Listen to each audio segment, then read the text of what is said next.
গত বৃহস্পতিবার টেপানিয়া ব্লকে পঞ্চায়েত নির্বাচনে মনোনয়নপত্র দাখিল করতে যাওয়ার পথে কংগ্রেসের মনোনীত প্রার্থীদের উপর আক্রমণ করা হয়। আক্রমণের ঘটনায় আহত হন কংগ্রেস বিধায়ক সুদীপ রায় বর্মন সহ একাধিক পুলিশ কর্মী। এই ঘটনায় দোষীদের গ্রেপ্তারের দাবিতে রবিবার ফের রাস্তায় নামল কংগ্রেস। মনোনয়নপত্র দাখিল করতে যাওয়ার পথে কংগ্রেস প্রার্থী এবং বিধায়কের উপর আক্রমণের ঘটনায় কংগ্রেসের পক্ষ থেকে মামলা করা হয় আক্রমণকারীদের বিরুদ্ধে। গত শুক্রবার রাতে বাগমা এলাকা থেকে দুইজন বিজেপি কর্মীকে গ্রেপ্তার করে রাধাকিশোরপুর থানার পুলিশ। এই ঘটনায় বিজেপির বিধায়ক রামপদ জমাতিয়া রাধাকিশোরপুর থানায় ছুটে আসেন আটককৃত দলীয় কর্মীদের সাথে কথা বলার জন্য। কিন্তু রাজনীতি পরিবেশ ক্রমশ উত্তপ্ত হতে থাকে উদয়পুরে। রবিবার দুপুরে উদয়পুর জেলা কংগ্রেসের উদ্যোগে শহরে এক বিক্ষোভ মিছিল বের করে কংগ্রেস নেতৃত্ব।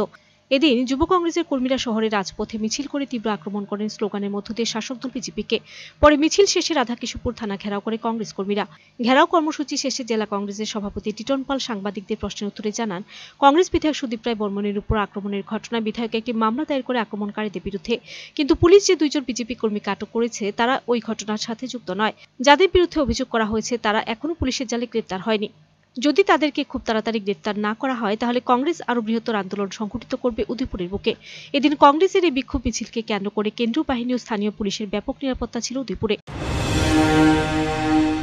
যাদের মাথা বেড়েছে ঠিক সেই সময় রাজ্যের স্বরাষ্ট্রমন্ত্রী মুখ্যমন্ত্রী মানিক সাহা সেখানে মাতার বাড়ি, সেখানে টেপানিয়া ব্লকে সেখানে উপস্থিত ছিলেন রাজ্যের স্বরাষ্ট্রমন্ত্রী, অথচ এই মহকুমারে অবস্থান করছেন।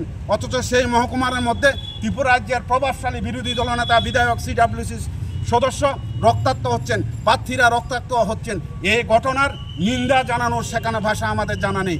পুলিশও সেখানে আক্রান্ত হয়েছে। খুব অবাক করার বিষয়, পুলিশ সেখানে চারজন পুলিশ আক্রান্ত হয়েছেন, তাদের শরীর থেকে সেখানে রক্ত ঝরেছে। এর পরের দিন আমরা দেখলাম পুলিশ সেখানে প্রণোদিতভাবে সেখানে মামলা সেখানে নিয়েছেন, তদন্ত করছেন, দুজনকে সেখানে গ্রেপ্তার করা হয়েছে। আমি অন্তত দায়িত্ব সহকারে বলতে চাই, পুলিশ যাদেরকে গ্রেপ্তার করেছে তার মধ্যে তাদের বিরুদ্ধে আমাদের কোনো সেখানে অভিযোগ ছিল না।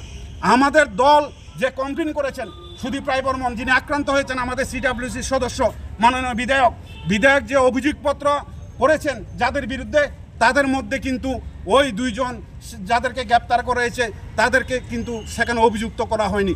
যারা অভিযুক্ত দুজনকে গ্রেপ্তার করার পর মাননীয় বিধায়ক বাগমা বিধানসভা কেন্দ্রের এই থানাতে এসেছিলেন, আমরা টিভিতে দেখলাম, আমরা সংবাদপত্র থেকে সেখানে শুনতে পারলাম বিধায়ক এই থানার মধ্যে এসেছিলেন। বিধায়কের সাথে যারা ছিলেন তারা সবাই দুষ্কৃতিকারী। Video report search India.